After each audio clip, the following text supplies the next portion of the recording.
Donc, tokobika pasi, la société continue à se mourir pendant que bandeko na biso baza concentré na makambo mosusu. Ngai na kokende mingi te, sujet d'ailleurs très intéressant. J'espère que ton côté nango na bozindo. Voilà, merci beaucoup à Yves Badjoko, Junior Bakokela, Falmamba et Claude Ngoma. J'espère que nous allons partager vraiment ces moments. Il y a débat et puis il y a échange pour que Bato Bazaye Nanda ko ba saisir ya motuya na mayo to koloba na esika oyo. Ya ngwana to bandi lisolo na biso alelo na mwana mboka Claude Ngoma to solo la penza mai matali dialogue que comme je l'ai dit au début, to solo la likambo dialogue parce que concept wana oyo normalement tant ba komona dialogue il y a les concepts oyo esangisa bato banso bali na kati ya république parmi na ba conflit ko mettre fin na ba attaque pe na makambo nyonso kasi lelo dialogue moto na moto akozula yango na lolenge na ye moto na moto akozula yango na lolenge na ye. Est-ce qu'aujourd'hui le dialogue ekozala vraiment la seule voie pour résoudre crise oyo ezali na kati ya mboka na biso parce que mingi balobi na nzela ya mandoki mboka elongi te bakende na yango ata na nzela ya lisolo po ete makambo ekende de l'avant. Mais aujourd'hui la classe politique congolaise de ce koloba est vraiment divisée par rapport à ces concepts de dialogue. Mwana mboka Ngoma. Merci Mamelo. Motuneza kitoko mingi dialogue lingomba politique nangai nouvelle long biso comme étant nouvelle long comme étant des descendants de nos pères fondateurs et des nationalistes de surcroît tozoko prôner toujours topeto pronaka toujours oizali dialogue mais kosolola oui tovanda tobenga yango arbre à palabre na kikongo na biso na monoko mboka nanga tobenga yango mbongianti. Est-ce que ezali mabe ezali mabe te mais soki tokovanda tosolola esengeli na biso toyeba ba partie prenante na dialogue wane kozala bana banani nino ekosala objet ya discussion na kati ya masolo oyo wana. Bref, il faut définir un cahier de charges entre les acteurs en présence parce que lelo bato mosusu koyoka une franche partie ya ba politique balobi te biso dialogue tolingi te mais sans pour autant batalisa biso boni bozo boya dialogue po ba partie prenante misusu ba bilongi na bango ekosepelisa bino te to pe boni bozo boya dialogue parce que moto oyo akoconvoke yango azali ye moko problème to pe nini donc bakopesa biso biyano te na biso baye oyo tozo ko prôner dialogue po tokoka kozwa kimia et kimia moko oyo ekozala pérenne donc na français na yebite na lingala na koloba nini mais une paix pérenne.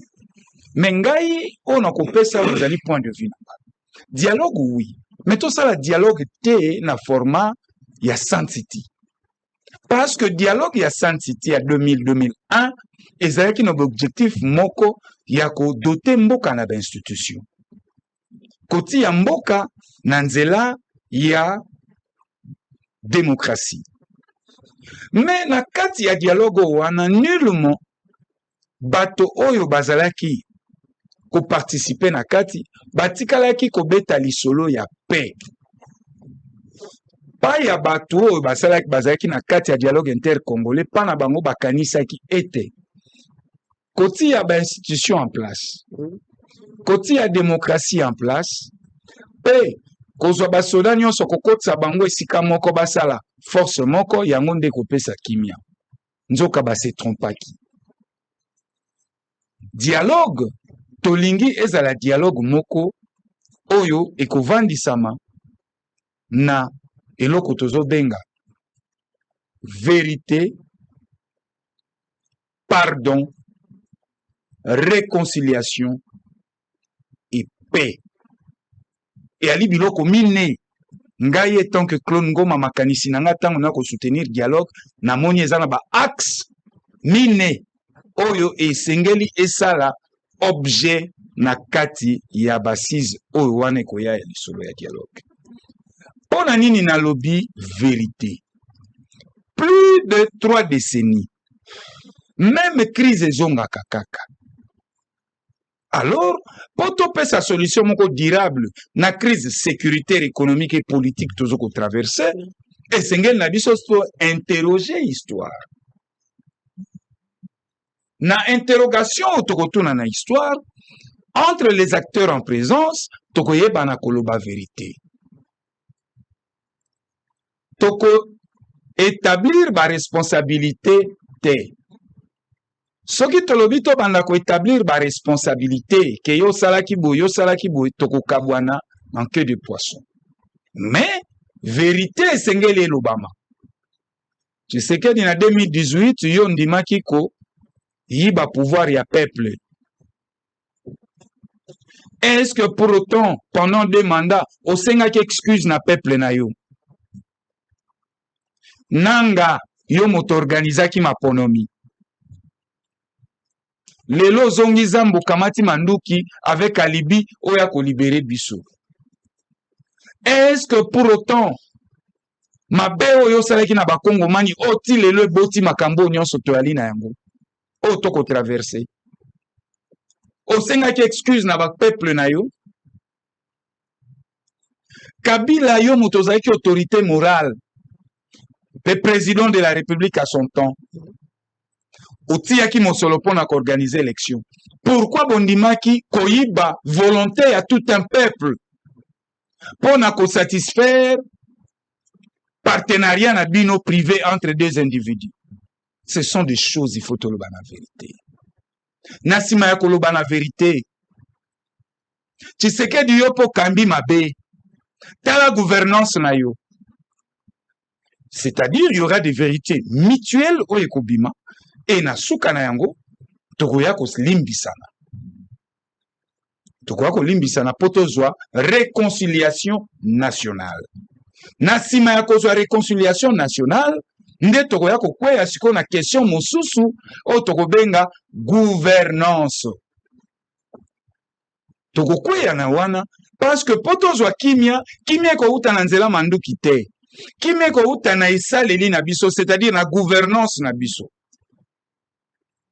Et à l'issue ya dialogue wana, certes, ba recommandation eko salema, mais nazo ko senga na ba recommandation eko salema. Ba résolution eko bima ezala na ba mesures contraignantes. Pour que enfin le président de la République a kokapé kozala conditionné pour atosa o ebimi na kati ya lisanga wana, na kati ya makito wana. Voire même ce qui est bima à l'issue gouvernement moko d'union nationale et que ce gouvernement base en mission il y a qu'à travailler effectivement pour que toko kakozwa une paix pérenne. Et à ces gouvernements des mesures contraignantes et que ça en sorte que rétroviseur na bango ndenge bakotambusa biso soki pe dialogue yango ekozala to soki pe gouvernement d'union nationale ekotia maka rétroviseur eza ba mesure contraignante o biso tokotia o ekobima na kati ya makita wana. Sans cela eloko ezali te. Tokoki kokutana ndenge Fayulu le président Martin akutanaki na Félix eza pona show médiatique. Kokutana yali eloko mosusu.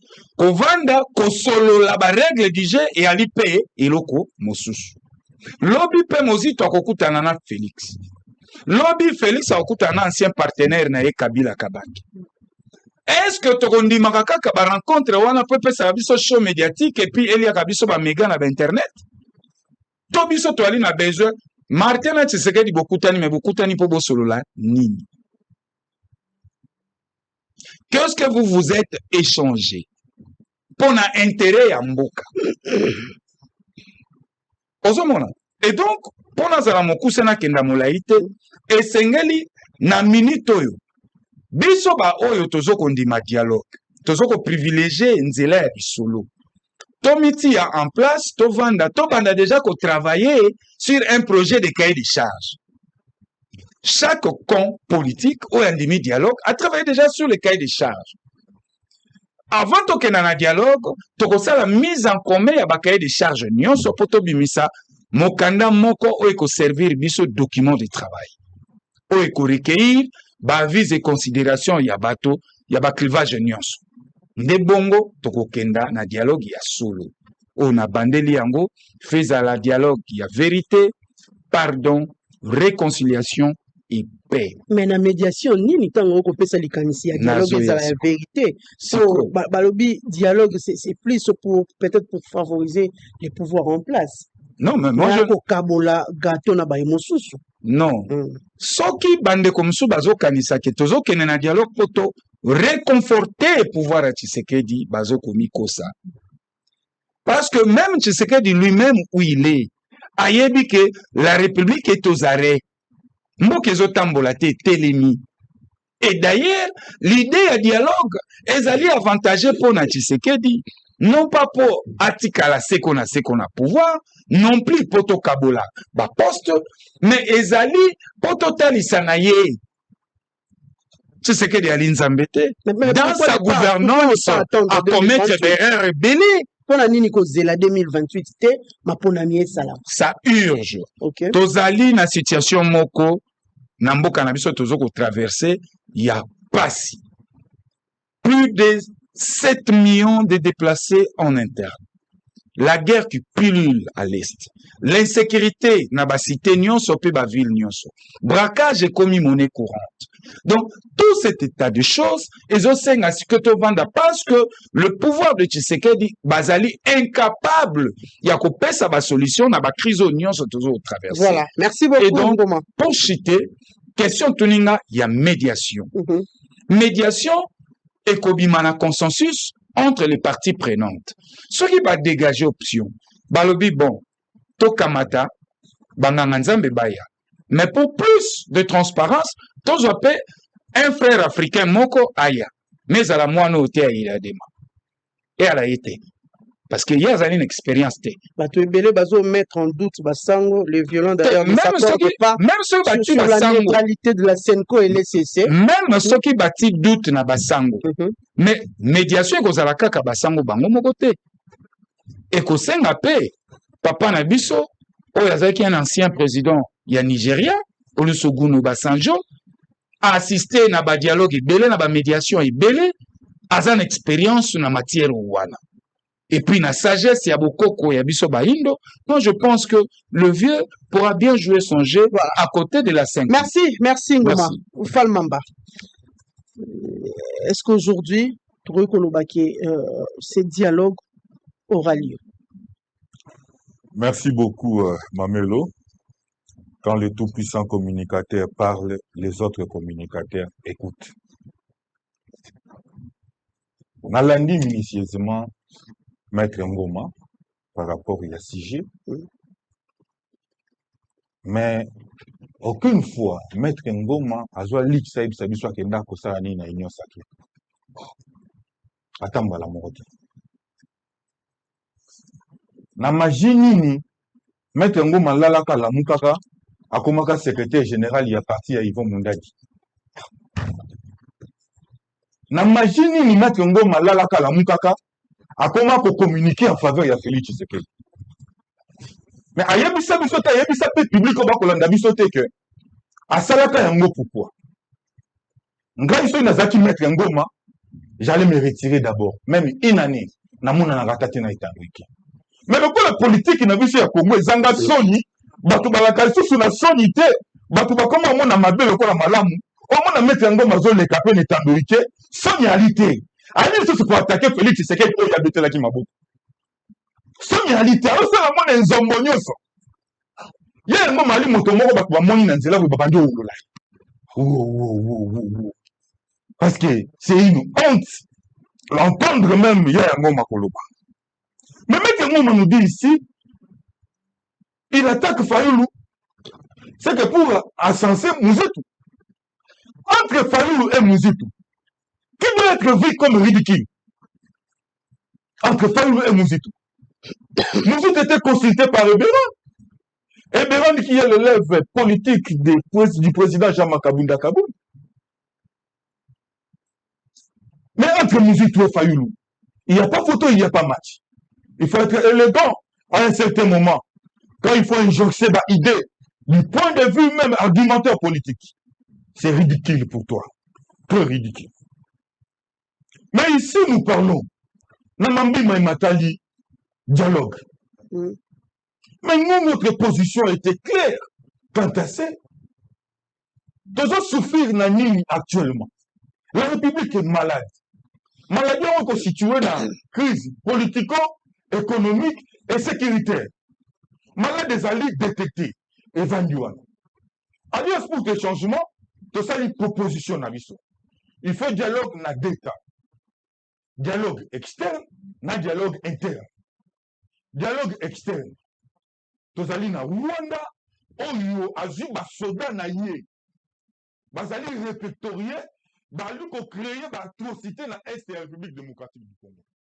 Nebo yebiso tolobi dialogue entre RDC